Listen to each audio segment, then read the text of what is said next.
Hi there. Thank you for joining us today. I'm Crystal Wittevrongle, collaborating with Common Sense Calgary, here today with Cathy Jacobs, who is running for Ward 1 in Calgary's upcoming 2025 elections.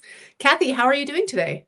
I'm very excited to have this conversation. I'm doing great. Sun is shining. A little chilly out there, but did a little bit of the early morning campaigning and now we're sitting with you folks. So let's see where we go from here. I'm looking forward to it. Awesome, awesome. So why don't you tell me and our viewers a little bit about yourself, what foundation you're bringing forward to City Hall? Well, I have never been a politician, never wanted to be a politician. However, my kids would beg to differ. I have been running a business. I was a young mom in 1998 after leaving the women's shelter with my three children. And I started my life over by starting a food truck in Edworthy Park. And that food truck over the 27 years turned into a small building, which some people called the Shack. And in the last 7 years now, almost 8 years, we have transitioned to a much larger building, which we built. So we did lots of the impossible. But I built a business on compassion, care, and love of my community. And it's been an amazing journey of growth. I've learned a lot and I'm very open. I never thought when I hit my 60s, I'd be looking at the new road of which I'm facing right now. But I'm really excited to see what I can do to be part of the change that is so necessary in the city of Calgary. And so part of that change, what are you hearing from people at the doors and in the community in Ward 1? What change do people want to see? What are some of the priorities this Well, time you around? use the key word when you stated just what you did. What are we hearing? Because we are hearing what the people are saying. And City Hall could have heard them too. At 72% of people that came forth on a very big issue, which many of us know about, which we will share as well as we have this conversation, and they were not heard. And I think that is the most common thing I'm hearing right now. I often spend a little more time at the doors than I would hope sometimes. I think I have 40,000 plus doors to meet, which in such a short period, it's not going to happen, but we certainly are touching as many people's doors as we can. And people just want to be heard. They're frustrated. Well, they're beyond frustrated. They're angry. And that connection of trust, transparency, and communication with City Hall and the people has been broken. And so that's the piece that I want to bring forth. And so what are some of the priorities for your ward in this election? Blanket rezoning, top of the line. And taxes. I met two senior ladies when I was early out campaigning, getting my first 100 signatures to actually even run. And I met two senior 80-year-old ladies who were living in the park out of their cars, never been homeless a day in their lives. They've always owned their homes, lived in the Bowness area.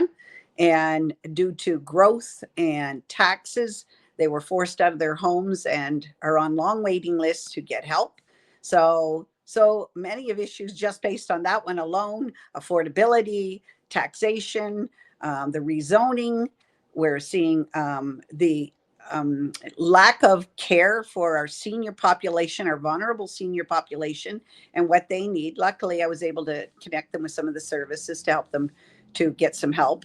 But this is not okay in our communities, and these are our parents and grandparents, and somehow we've lost touch with the needs of our community, and it's time to get a really serious look at that.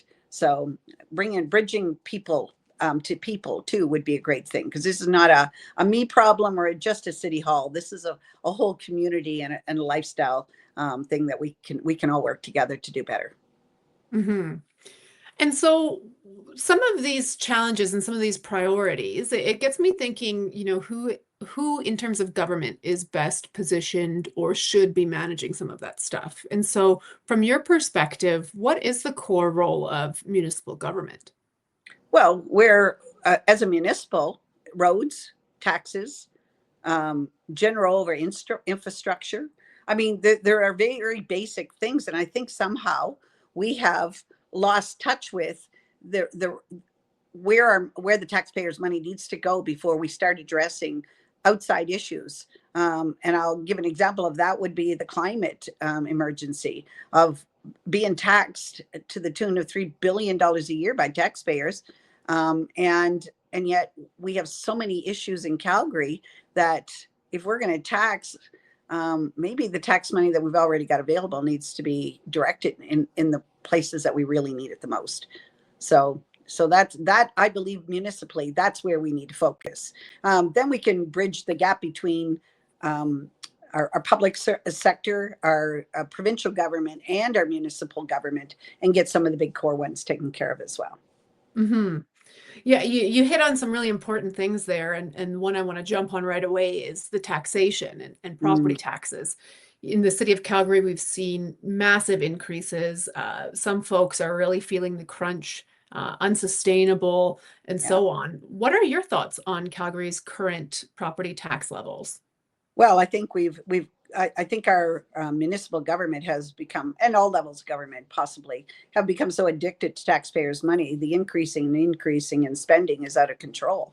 We have no transparency, no, excuse me, no accountability, and we've got to bring it back to some common sense. As a business owner, I've got to balance the book each month. I've got to make sure that I'm transparent to my bookkeepers, my accountants, my city, my government, because they're all part of my large picture, and mostly to the people that count on me to have my doors open every day. So Hmm. there's some key elements here that we are seriously missing. I do think there are some really good, solid solutions that we as a council, a new council, could really do to stabilize our city and give some hope back to the people that we're going to be okay in the end of this. And so, what are some of those solutions? What are you proposing if you were successful for your ward? Well, the main ones are immediate stop to the blanket rezoning. We know that we're at just over 7% vacancy rate in the city of Calgary, and that's a good thing. That helps to drop the rental rates a little better, and there's a lot of positives about being at that rate. It's been a long time since we've seen that kind of a drop in our vacancy, or Mhm. an increase in our vacancy, I should say. So blanket rezoning needs to stop. We need to go back to the drawing board, find out what's working, and then talk to our communities again. I know, for so many, I just attended a meeting on a recent rezoning or a new project in one of the larger, older developed communities. And these are very well established estate areas. And 300 people showed up that are so outraged that they're not able to, their voices do not matter at what's going on. There's safety concerns, there's parking concerns, there's property value concerns. So these are all things that must be addressed. We must stop this. The climate emergency thing, Canada is one of the cleanest countries in the world, and yet here we are as Canadians being taxed at a rate that's unsustainable by the people, and we are not seeing any immediate results to what that looks like. So let's bring that one back home, and let's stop the taxation for 4 years. Let's just put a freeze on it. Let's bring down some of these other parts. Let's start taking a look at what can be cut, what can be, and a safe cut, not just cut across the board. Let's see what things we can do to get back to what municipal governance is all about. The roadways must be taken care of. If we're in the middle of all this rebuilding and stuff, what are we doing about the water situation? We're not seeing a lot of underground infrastructure improvements. So I feel like we're adding more, causing more stress, more problems, and down the road, far more problems for on the taxation part for the citizens of Calgary. Hmm. Hmm. Yeah, it's definitely been one of the top concerns in Right. polling is taxes and affordability, frankly. Yeah. And Um, safety. Safety Safety, is yeah, another. definitely. Yeah, Mm. yeah. Yeah. And so We're why don't seeing we a lot of jump? that. Yeah, why don't we Yeah. jump right to safety then? Let's talk about transit safety. We see Unbelievable. massive issues with that. Yeah. Folks are not riding transit out of fear of violent crime and other issues. What are your thoughts on the transit strategy? Well, I'm going to start with the fact that I have 5 grown children and 10 grandchildren. And as a grandmother of 10 grandchildren from the ages of 17 down to 7, it's terrifying to know that I have to be concerned about putting my children on a bus or a C train or any transit situation, and know that there's a chance that their safety is in jeopardy. Mhm. We want to trust the systems that are set in place. And we've got to take a serious look at our policing policies, as well as the budget for, I mean, why would we defund when we obviously need more? But there's a lot of a lot of ways we can bring this one together safely. There's a lot of services that we could do without taking from the main ones that also need. We need police on the streets taking care of serious crime. Um, Instead of mental health issues. There's so much more to the picture. So somebody recently asked me about the homeless issue, and my biggest line to them is, this isn't a me problem. This is a we problem. This is a society thing. We together can do better. And City Hall, we can do a lot better. We've got to take a serious look. Around the world, people are solving the challenges Calgary is facing. And rather than reinvent the wheel, we can go and do our research, bring that in. We could do it with our students and ask the students to get involved in making the change in their communities that make their communities better for them as they take on the role of being taxpayers.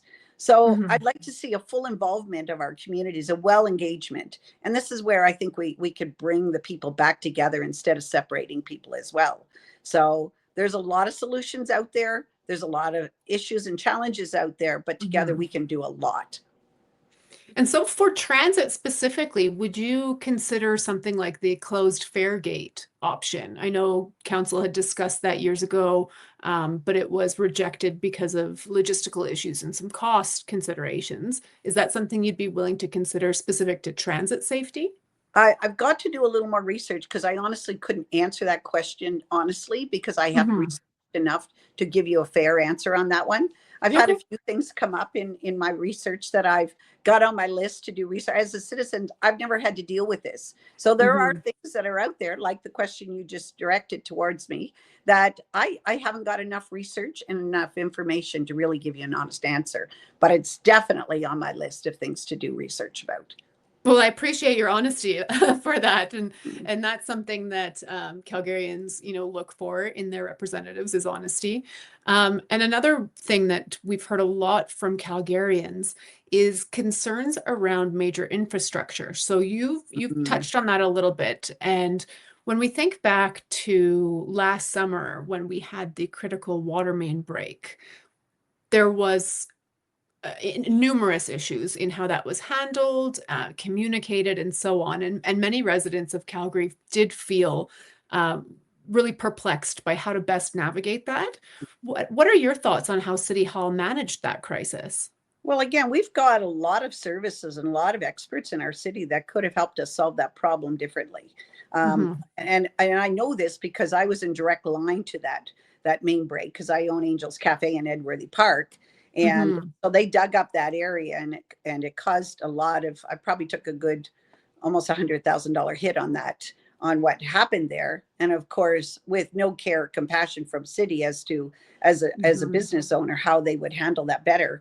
But I saw and heard it from the citizens. And in the research that we have done, this isn't a now problem. This has been going on in City Hall for a very long time. Hmm. I'm part of class action, which as business owners, because of how badly this was handled. But we know that this could have been taken care of a long time ago. It just seems like it was one of those issues that literally council after council after council put it on the back burner, and everybody else hoped it would be somebody else's problem, and then it was. Hmm. And again, it wasn't handled properly. I talked to people because of what I went through. Experts came to me and explained that the pipe that we sent away for was right here. There's so many things that could have been handled differently. The complexities, it's not as complex as we made it because the experts are available. But it seems to be, let's find the most costly solutions instead of keeping it local. Bring it back. We've got the people, the resources, and the expertise right here in Calgary to solve these problems, and we must do this. We've got underground infrastructure, an aged infrastructure. They already know the leaking of the water. There's so many things that if they don't address it, we're headed for another catastrophic situation. And with Hmm. this, all this new blanket rezoning, it's adding further stress before we've even solved the problem. And so, how would you aim to change the way that Calgary prioritizes critical infrastructure? Well, we need to stop right now and bring some of these experts in. And then, rather than looking for the most expensive solution, find the real people that have the real solutions and bring them to the table. Because I don't have the answers to the question. And anybody that sits and tries to blow you away with their figures and facts, they don't have the solutions either. They've got, everybody seems to have band-aids. We need real solid solutions. And we have the expertise in this city to do that. So that's what I would say. Bring them to the table. Let's have it, and let's do this cost effectively, so the taxpayers aren't, on the long run, aren't footing a huge bill on something that's could have been done better. And, you know, speaking of cost, we're looking at the city with a potential surplus or a reported surplus for this year. If you were on city council, what would your perspective be on how to best manage a surplus? Would it be to return it to the taxpayers, or put it in reserves, or what would you vote for? Well, I would take a look at exactly what we were just talking about. What are the real serious issues or concerns of stabilization in the city of Calgary that need addressing? Not throwing this at pet projects, not giving it away to something that isn't going to make a difference for all Calgarians. We need to take a serious. I would love to see a rebate, as all Calgarians would, but it's already been collected.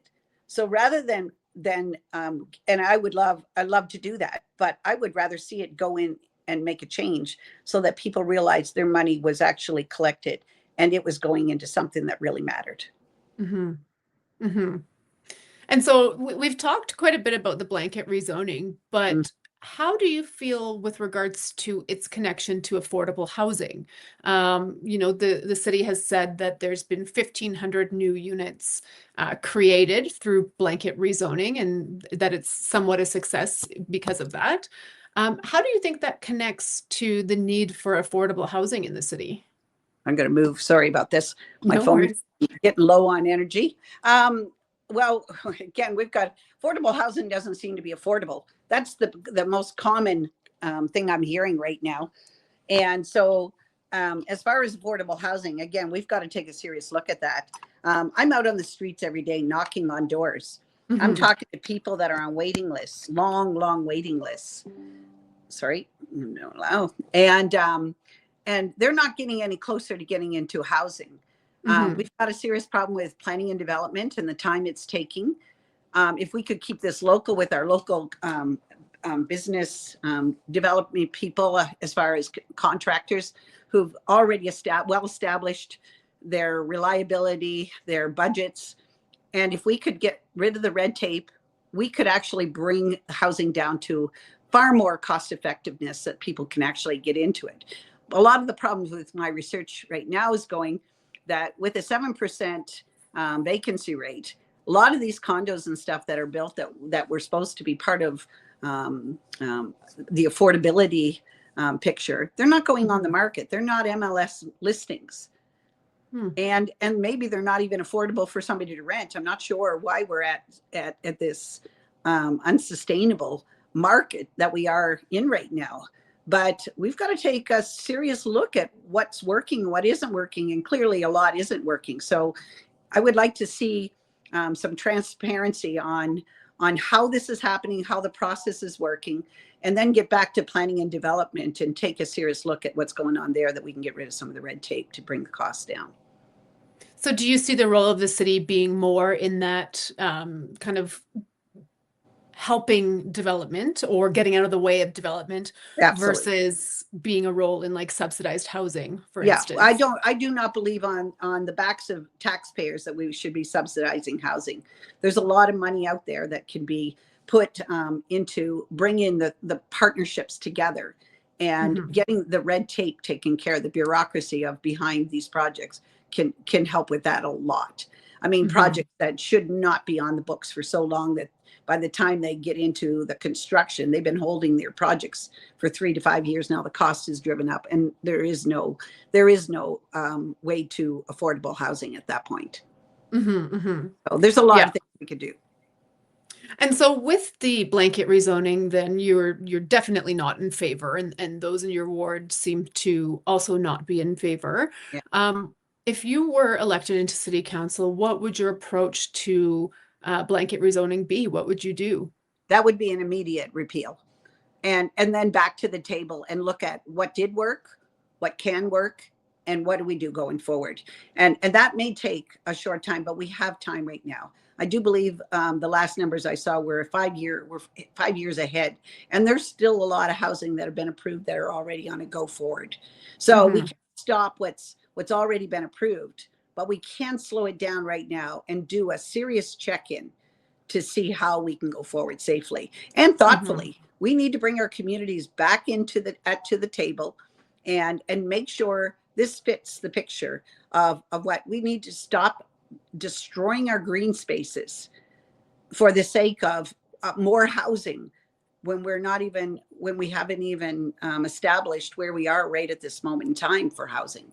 So Hmm. so we're hearing a lot of propaganda out there in every field. We're hearing a lot of um, I'm hearing a lot of people repeating things that aren't true, and we need to get back to what is true, what is real, and what really works. Hmm. Hmm. And so would you suggest or be in favor of big decisions like this being put to a plebiscite in the future? Or do you think council should still decide big ideas and big policies like this? Are you making reference to blanket rezoning? Yes, yes. Oh, absolutely. Absolutely. And this is more than those that are already established. I know I talked to Hmm. a lot of young people.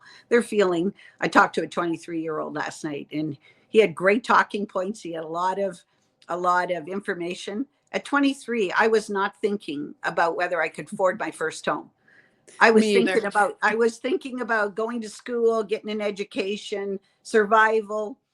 These were not things. Now we're talking a whole new generation. I'm well into my 60s, so we're talking about it.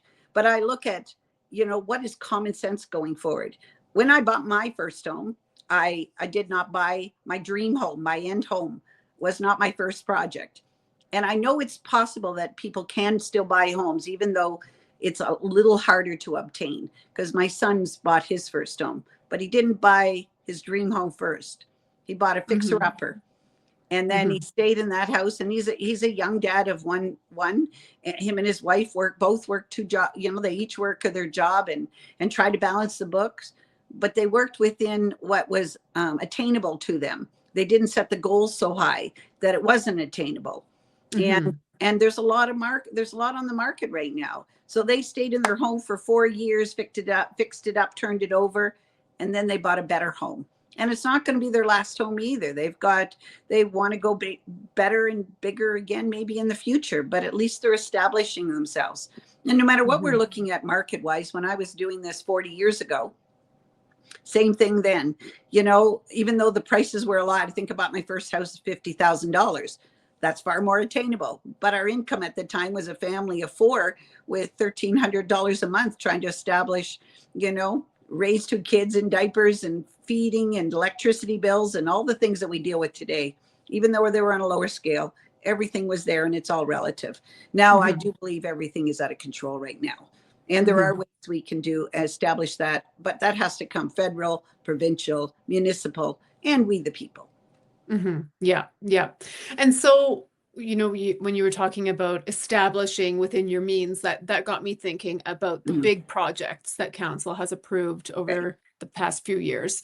And we've got the Foothills Fieldhouse, the new event center, the BMO Center expansion, the Arts Commons transformation. So Yeah, the city's chief financial officer said the city really could only take on one of those projects without significant financial risk. right, Yet the city took on all four right, and decided to approve all four. What are right. your thoughts around that? I would approach this the same way I would a business. I would look at it, like you said it in your wording, you know, what can you afford to do, before you bankrupt the people and your city. There's got to be the phrase common sense isn't common anymore, but we got to bring some of that back to the picture. You know, Hmm. let's do what we can within our budget. Yeah, there's going to be a price to. but it's the same as when you're balancing your book every month as a family or as a business. We've got to treat this better. Mm-hmm. Taxpayers' money is not this addiction to increasing taxes, giving council raises. I mean, I think we're the highest paid city council in the darn world, or in this country, I mean.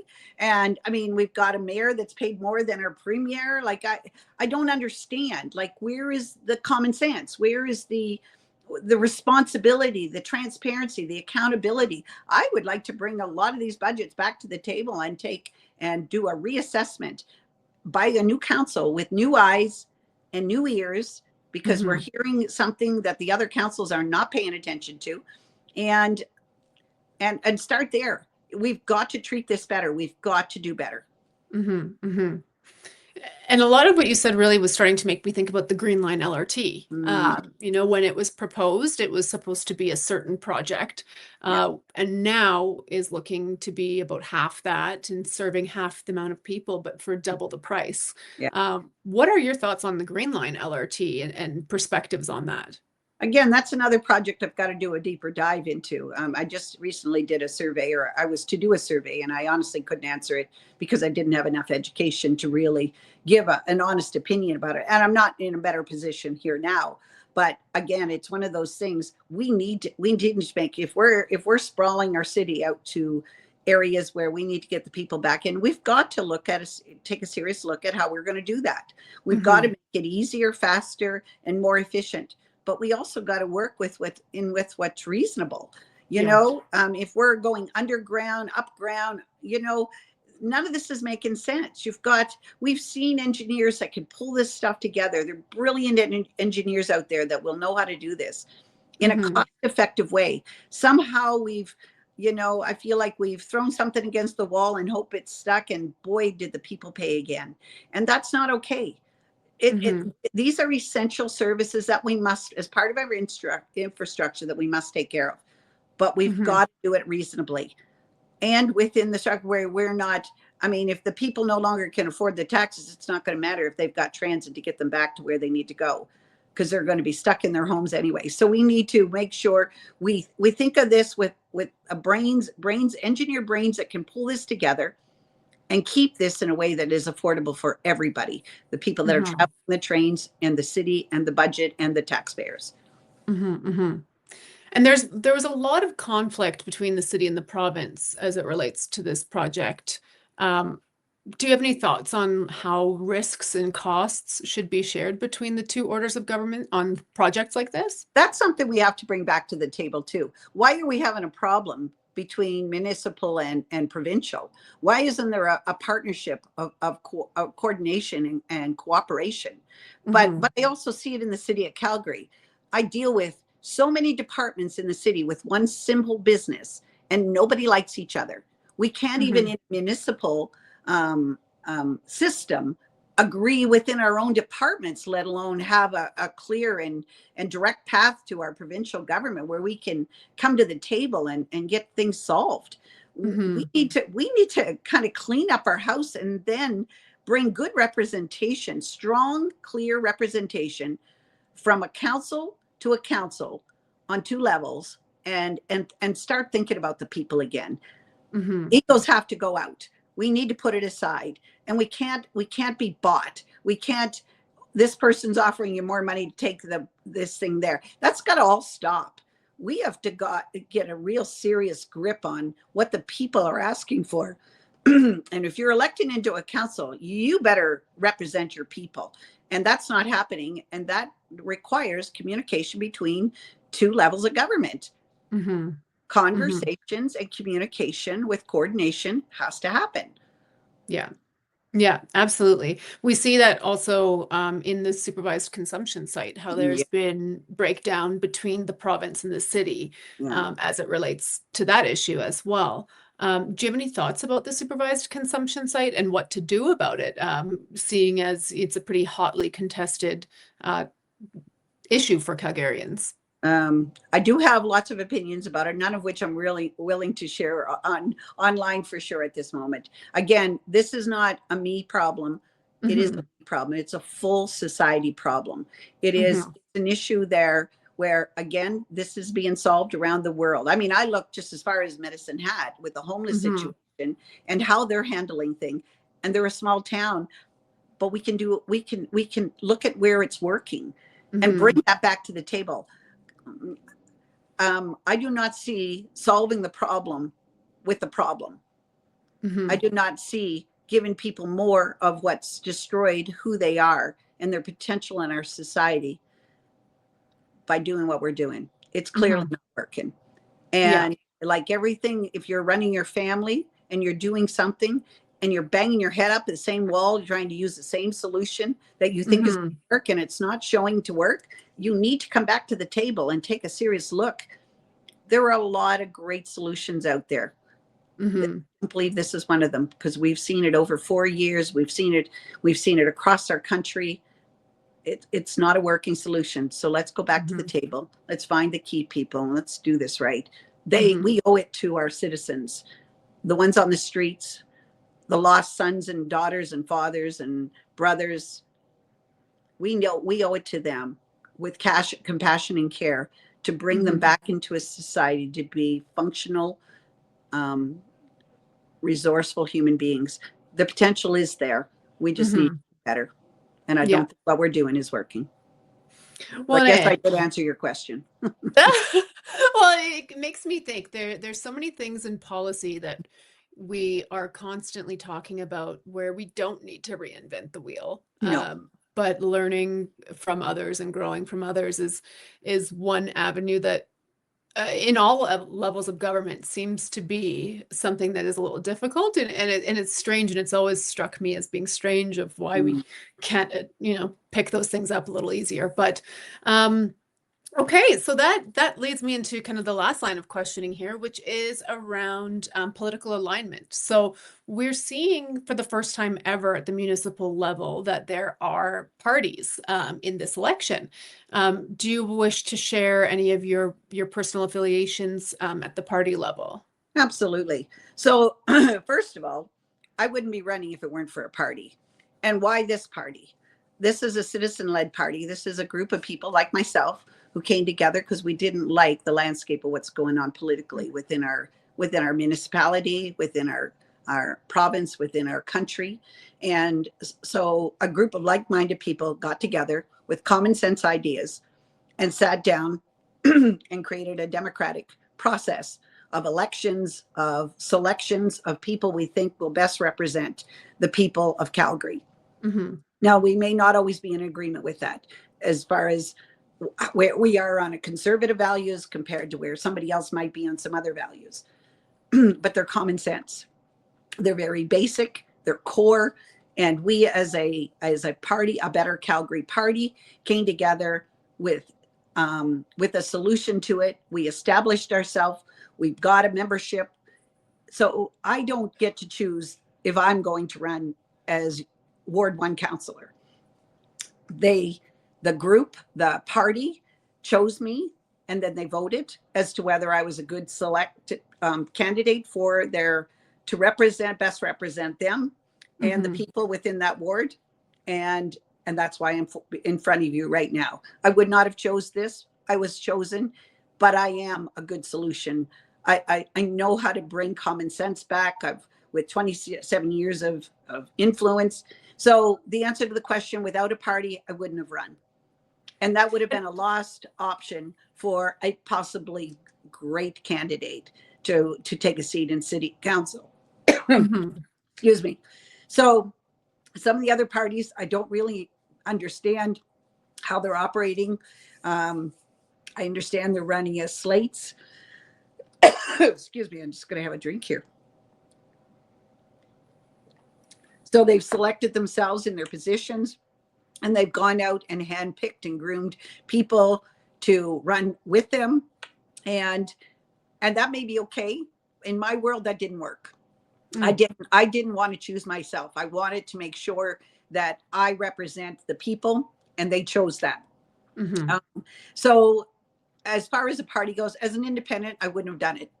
I don't have the knowledge, the skills, the background. I don't have it, but I'm surrounded with incredibly compassionate, caring, like-minded people that hold my hand when I need hand holding, but they don't tell me what to do.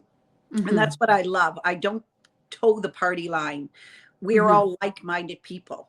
We all came to the same conclusions, that what we need for our children, our grandchildren, our city, our people, especially our vulnerable.